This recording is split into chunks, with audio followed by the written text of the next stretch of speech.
대륙의 수도 베이징.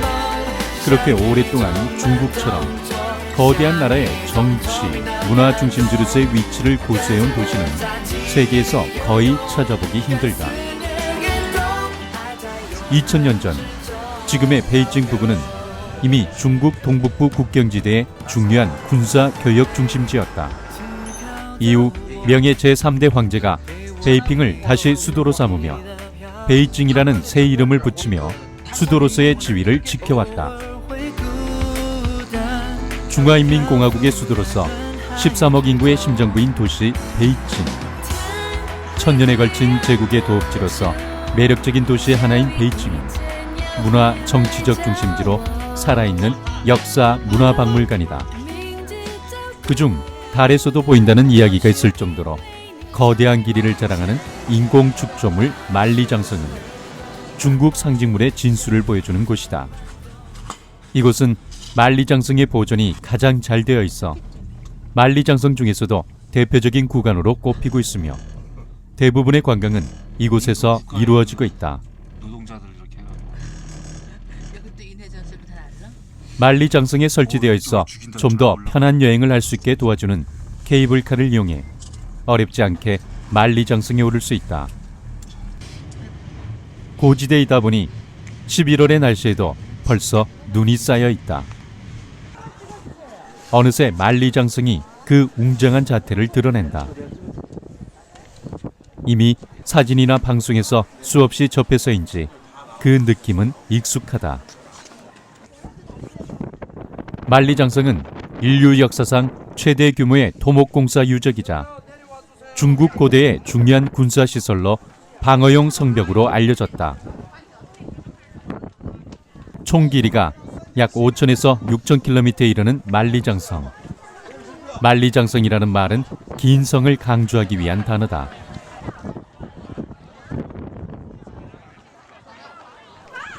혹자는 달에서도 유일하게 보이는 인공 건축물이라고 하지만 사실이 아니다. 만리장성은 진나라의 강력한 통일제국 체제가 낳은 상징적 산물로 1987년엔 유네스코 지정 세계문화유산에 등록되었다. 장성 위에서 구불구불 기복이 심한 산세를 따라 멀리까지 뻗어있는 경관성을 바라보고 있으면 감탄이 절로 나온다. 장성은 북방의 유목민족들의 침입에 대처하기 위해 지어졌다.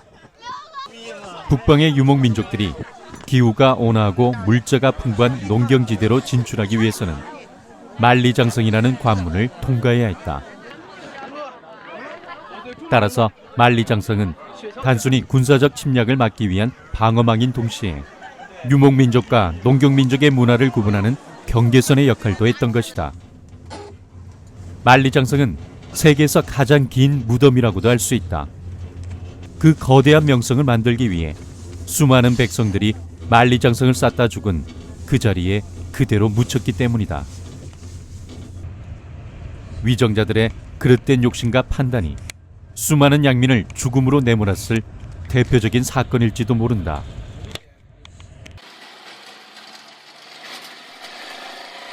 오토바이를 개조한 베이징의 보조 교통수단. 도로를 달릴 수는 없고 반드시 인도나 자전거 전용 도로로만 달려야 하지만 교통체증이 심한 베이징에선 유용한 운송수단이 된다. 도착한 곳은 베이징의 최대 번화가로 불리며 다양한 먹을거리와 볼거리가 있는 왕부정이라는 곳이다. 우리나라의 먹자 골목 같은 곳으로 베이징에선 필수 코스라 불리는 이곳은 다양한 먹을거리가 유명한데 그중 왕부정 소울가는 꼬치 요리가 유명하다. 좁다란 골목에 빼곡히 들어선 노점들은 다양한 먹을거리로 행인들을 유혹한다. 우리나라의 떡볶이에서 양꼬치 등 먹음직스러운 다양한 음식들이 즐비하지만 이 중엔 우리에겐 다소 혐오스러운 것들도 있다. 통째로 삶아놓은 오리, 살아 움직이는 지네나 정갈꼬지, 애벌레 같은 음식들은 좀처럼 적응이 되질 않는다. 하지만 이곳이 유명한 이유는 바로 이러한 특이한 음식들 때문이다. 왕부정 거리는 북경의 명동과 같은 곳이다.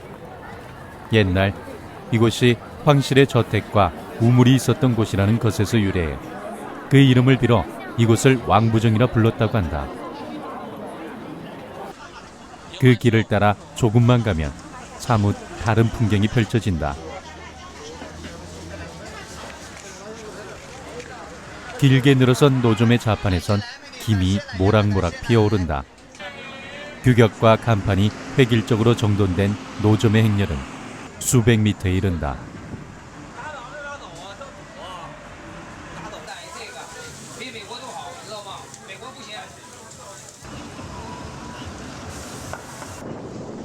이날 밤 갑자기 추워진 영하의 날씨. 광장에 모여든 사람들은 추위를 아랑곳 않고 일제히 음악에 맞춰 군무를 추기 시작한다.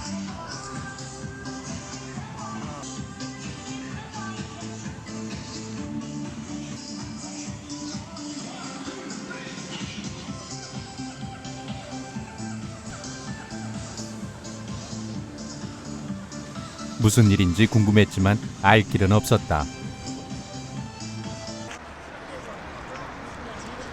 이곳은 원래 중국의 국영 798 공장과 구소련의 지원을 받은 무기 공장이 밀집된 공장지대였다.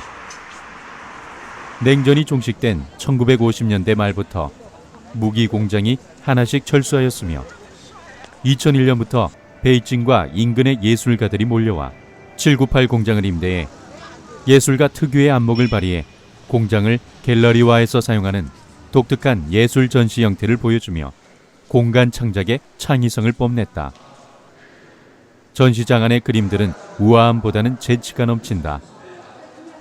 이처럼 공장지대에서 시작된 798 거리는 금세기 가장 발전 가능성이 있는 문화적 상징성이 주목받으면서 정부의 문화창의 상업 집중구로 지정되었다. 예전에 공장이었던 건물들은 카페와 갤러리 등으로 바뀌어 세련된 예술의 거리가 되었다. 수많은 작품들이 거리를 꾸미어 매력적인 모습에 이곳을 찾은 사람들은 마음을 사로잡힌다. 798 예술거리는 꽤 넓은 곳이기 때문에 하루 동안 충분히 여유롭게 돌아봐야 할 정도다. 사람들이 모이는 곳엔 어김없이 행인을 유혹하는 갖가지 거리 음식이 즐비하기 마련이다. 이곳 역시 노점들의 주변에 사람들이 모여든다. 베이징 특파원들이 중국에 가는 소식을 전할 때 배경으로 쓰이는 바로 이곳. 중국의 중심 베이징. 그 베이징의 심장과도 같은 곳, 바로 천안문이다. 중국의 절대 권력의 상징인 황제가 살았던 자금성 내성의 남문인 천안문. 바로 그 천안문을 지나 문을 통과하면 자금성이 펼쳐진다. 영화 마지막 황제의 촬영지이기도 했던 곳인데 쯔진청이라고 불리는 이곳은 명나라와 청나라 왕조 500여 년간 24명의 황제가 살았던 궁전이다. 자금성의 주위에는 해자와 성벽들로 둘러싸여 있다. 1406년 수도를 난징에서 베이징으로 옮기면서 쯔진청으로 짓기 위해 이후 14년간 100만 명의 인부가 공사에 동원됐다고 전해지는데 사용된 건축자재도 상상을 초월한다. 벽돌 1억만 개, 기와 2억만 개, 기둥에 쓰일 나무의 운반에만 4년이 걸렸다. 정각의 받침대와 부조에 쓰인 돌들은 50km 떨어진 채석장에서 운반하였고 그 돌 하나의 무게가 무려 200톤에 달하는 것도 있었다고 한다.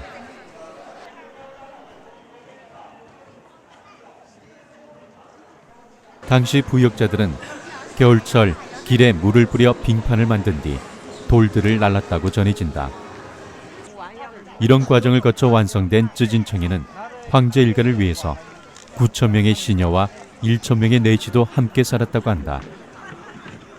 이런 자금성의 규모는 세계 최대의 규모를 자랑하며 1987년 명청시대의 궁궐이라는 이름으로 유네스코의 세계문화유산으로 지정되었다.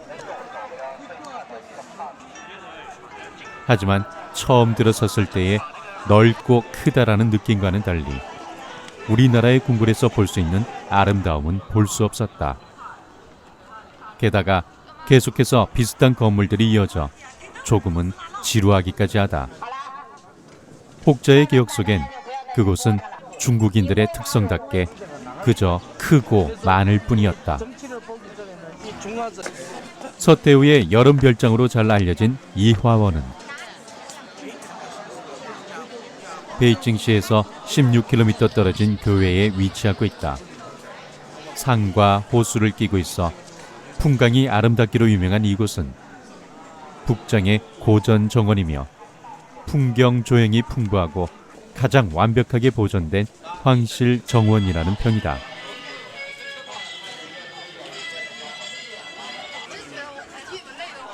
이 화원에서 가장 많이 차지하는 공명호는 인공호수지만 믿기 어려울 정도로 규모가 크다. 그렇다면 이 대단한 별장의 주인인 서태후는 어떤 인물일까? 서태후는 몰락한 관리의 딸로 태어나 빈곤을 벗어나기 위해 애인까지 버리고 궁녀가 된다. 이후 황제에게 환심을 사 결국 황제의 아들을 낳았고 일개 궁녀에서 귀비로 뛰어올랐다. 야망을 갖게 된 그녀는 황제인 한풍제가 31세의 나이에 요절하자 6살 난 아들의 수렴 청정을 시작하게 하면서 마침내 서태후의 시대가 열린 것이다. 한 끼 식사에 128가지나 되는 음식을 즐겼고 옷은 3천여 상자나 되어 하루에도 몇 번씩 옷을 갈아입고 다녔다. 식탁도 비치로 만든 식기들로 차리게 하고 미치로 만든 악기로 연주하게 하였다고 한다. 정치에서 최고 권력을 누렸던 서태후. 그녀는 어린 시절의 가난의 복수라도 하듯 중국 역사상 유례가 없는 사치를 즐겼다고 전해진다. 세월이 지난 지금의 이 화원은 1998년 유네스코에서 세계유산으로 지정되어 많은 이들의 관광지로 이용되고 있다.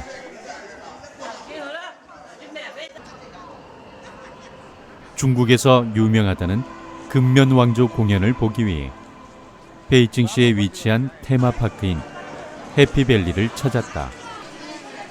공연을 보기 위해 많은 중국 사람들과 한국인을 포함한 여행자들이 이곳을 찾는다. 근면왕조의 기본적인 내용은 영성왕조와 남성왕조의 전쟁, 한쪽의 승리, 다시 화합으로 이루어져 있다. 화려한 공연이 펼쳐지는데 가장 압도적인 장면은 무대에서 홍수가 나는 장면이다. 무대에서 어마어마한 양의 물이 쏟아져 나온다. 규모나 스케일, 춤, 무대와 의상의 화려함, 그리고 서커스에 가까운 기례로 관람객들의 시선을 사로잡는 공연인 근면왕조는 베이징 올림픽의 공연을 연출했던 장혜모 감독이 연출한다고 한다. 공연이 끝나고 베이징시의 지하철을 이용해 보기로 했다. 우리나라와 별 다른 것 없이 일상적인 모습이었고 우연히 마주친 무명 가수를 만나게 된다. 휴대폰으로 조심스레 그의 노래를 담아봤다.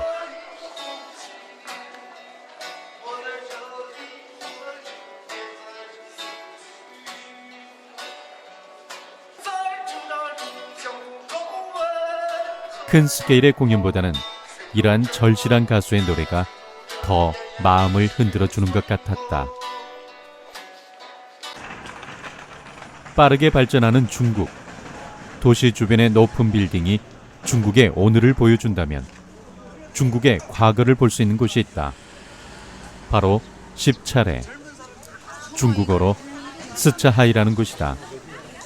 한국인들에겐 최근 런닝맨의 촬영지로 알려지면서 유명해진 곳이기도 하다. 스차에는 인력거로 생계를 꾸리는 사람들이 많다. 중국의 인력거는 일본의 인력거와 달리 자전거를 개조해서 이용하고 있다.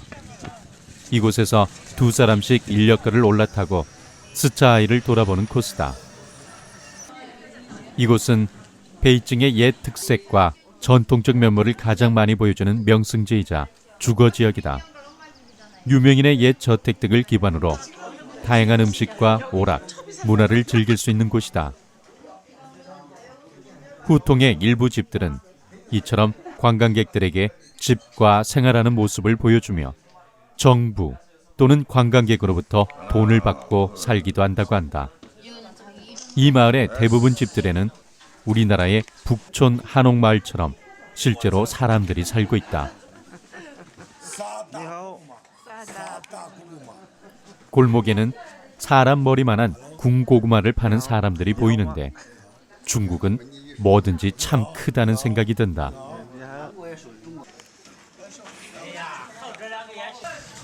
마지막은 다시 인력거를 타고 강 주변에 조성된 마을을 한 바퀴 돌아서 나가는 코스다.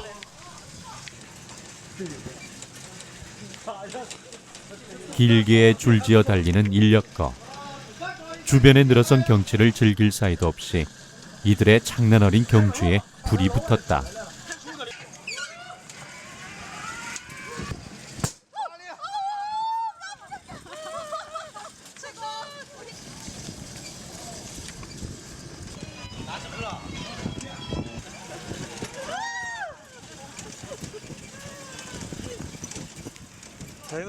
잠시나마 여행의 피로를 웃음으로 풀 수 있었던 시간이 아니었을까. 베이징엔 한인타운이 여럿 있는데 그중 대표적인 곳이 바로 이곳 왕징이다. 느끼한 중국 음식으로 다소 지쳐있던 입맛을 달래기 위해 한국 식당을 찾았다. 해외여행 중 고향의 음식을 그리워하는 건 정말로 한국 사람뿐일까. 매콤한 김치와 얼큰한 순두부찌개 그리고 돌솥 비빔밥은 여행에 지친 몸을 잠시나마 쉬게 해주는 듯하다. 식사 후 택시로 중국의 전통 마사지를 체험하기 위해 누군가 알려준 마사지 샵으로 향한다. 다른 나라보다 언어 소통이 어려운 베이징에서 택시로 목적지를 찾기란 쉽지가 않았었다. 그래서 생각해낸 것이 스마트폰을 이용한 길 안내. 400m 후 건길가 방면 동/동남이 건출구 200m 후 그 소리를 듣고 기사에게 손가락으로 방향만 알려주면 되는 것이었다. 이곳의 마사지 샵은 우리나라와 마찬가지로 남녀가 같이 받을 수 있는 시설이다. 중국인에게 마사지란 아주 일상적인 것이라고 한다. 중국 마사지의 특징은 물론 선택이 가능하긴 하지만 태국과 달리 남녀의 음양조화를 위해 남자는 여자가, 여자는 남자가 마사지를 해준다. 마사지와 함께 제공되는 서비스는 발 각질 제거와 부항, 그리고 귀소지도 해준다. 간만에 먹어본 한국 음식, 그리고 중국 전통 전신 마사지에 온몸의 피로가 풀렸지만 돌아가는 길이 문제였다. 대부분의 일과를 일찍 끝내는 베이징 사람들의 생활상 때문에 그렇게 늦지도 않은 시간이었지만 도로에 택시가 보이질 않는다. 간신히 3륜 오토바이 택시를 잡는 데 성공했지만 그마저도 고장이 나서 이렇게 우리를 끌고 가는 신세가 된다. 베이징의 생생한 생활상을 경험한 것이라고 위안을 삼는다. 베이징 동물원 또한 1906년에 서태후가 세운 것이다.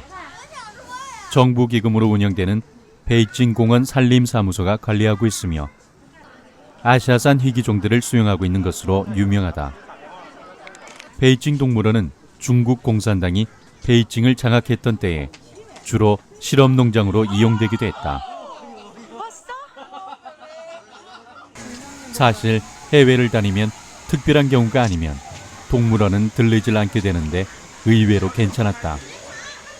판다는 중국에 와야만 볼 수 있는 동물이라는데 이날 마침 밖에 나와 있는 모습을 볼 수 있었다.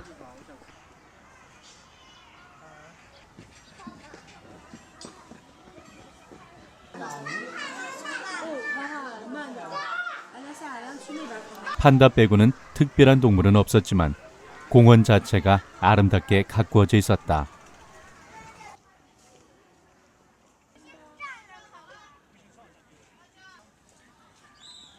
무슨 뜻인지는 알 수 없지만 바닥에 명필의 한자가 종행을 맞춰 쓰여 있다. 잠시 후 그 명필의 정체를 알 수 있었다.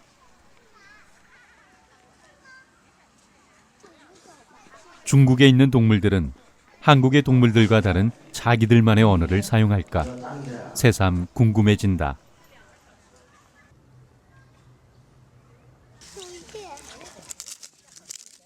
잘 가꾸어진 정원과 한가히 노니는 평화로운 동물들의 공간. 베이징의 동물원은 그곳마저도 엄청난 크기와 규모를 자랑하고 있었다.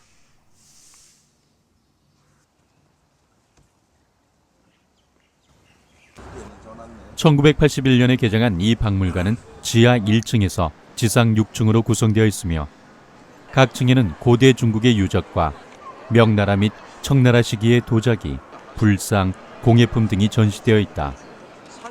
박물관의 1층 로비에는 2008년 베이징 올림픽을 기념하는 대형 전시 그림이 붙어 있다. 기존 공묘안에 자리하고 있던 수도 박물관이 2001년부터 신축 공사를 시작해 2006년 초 새롭게 단장된 초현대식 건물로 개관했다. 세련되고 특색 있는 건물 외관과 깔끔하게 장식된 내부 장식이 눈길을 끌며 기존 전시물을 보충하여 더욱 풍부해진 전시 내용으로 관람객들의 발길을 끌고 있다. 지하 1층, 지상 6층의 규모를 갖춘 박물관은 입구 왼쪽 종 모양의 원형 전시실과 오른쪽에 유리로 꾸며진 일반 전시관으로 나뉘어져 있는데 왼편 전시관에는 주로 미술, 회화, 서예 등 예술 분야의 유물들이 전시되어 있고 오른편에는 역사 유물, 건축물, 옛 북경 문화 등 역사 중심의 주제별 전시관이 마련되어 있다. 유물마다 중국어와 영어로 자세한 설명이 있기 때문에 역사 공부에도 도움이 되는 유익한 관광지이긴 하지만 여기 역시 엄청난 크기만을 자랑할 뿐 그 안의 전시물들은 그 크기에 비해 우리나라의 전쟁 기념관에도 미치질 못하는 것 같아 아쉬움을 남겼다. 아시아 최대의 규모라는 부국 아쿠아월드, 영어로는 블루 주 베이징이다.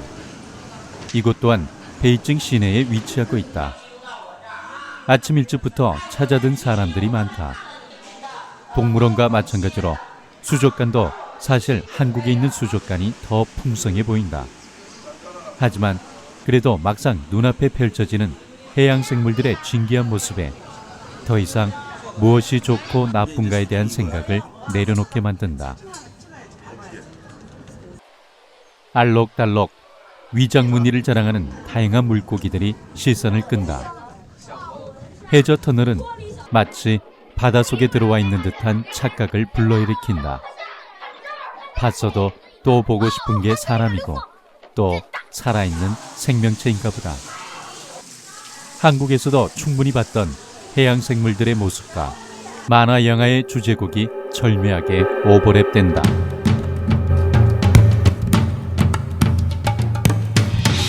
베이징은 상하이나 광저우에 비해 발전 속도가 늦다 보니 아직도 현대와 정근대적인 실상이 병존하고 있다. 그럼에도 불구하고 언제나 베이징은 주민들의 자랑거리였다.